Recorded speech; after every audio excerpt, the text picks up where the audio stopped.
ఎప్పుడైతే మీరు షుగర్ మందిచ్చారో ఈ 400లో ఉండే 300 ఎక్కడికి వెళ్ళింది? ఇంతవరకు నరాల వ్యవస్థలో, ఆర్గాన్స్లో, బ్లడ్లో అంతా ఈక్వల్గా ఉండే బ్లడ్ రక్తంలో కనిపించకుండా ఆ ఇచ్చిన మందు ప్రభావం చేత రక్తంలో కనిపించకుండా ఉన్నప్పుడు అది ఎక్కడికి వెళ్తుందంటే తిరిగి నరాల వ్యవస్థలోకి వెళ్తుంది. నరాల వ్యవస్థ ద్వారా ఆర్గాన్స్కి వెళ్తుంది. నరాల వ్యవస్థ ద్వారా వెళ్ళినప్పుడు మామూలుగా రక్తనాళాల్లో బాగా సన్నయి, ఓ మాదిరి, మీడియం ఇలా ఉంటాయి. మైక్రోవాస్కులర్ నర్వ్స్ చాలా సన్నగా ఉంటాయి.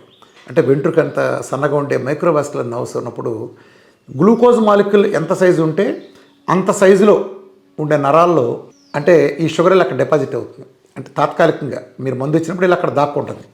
మీరు ఎప్పుడు 24 గంటలు షుగర్ కంట్రోల్ చేయడం కోసం పొద్దున, మధ్యాహ్నం, సాయంత్రం ఏసీ 24 గంటలు ఉండటం చేత మీరు తరిమేసిన షుగర్, బ్లడ్లోంచి తరిమేసిన షుగరు ఇంతకుముందు కొంచెం ఉండేది కాస్త ఇప్పుడు ఫుల్గా ఆర్గాన్లోకి వెళ్ళే వ్యవస్థలో కూర్చుంటం ద్వారా ఆ మైక్రోవాస్కులర్ నర్వ్లో దీర్ఘకాలంలో అది కుళ్ళిపోతాయి.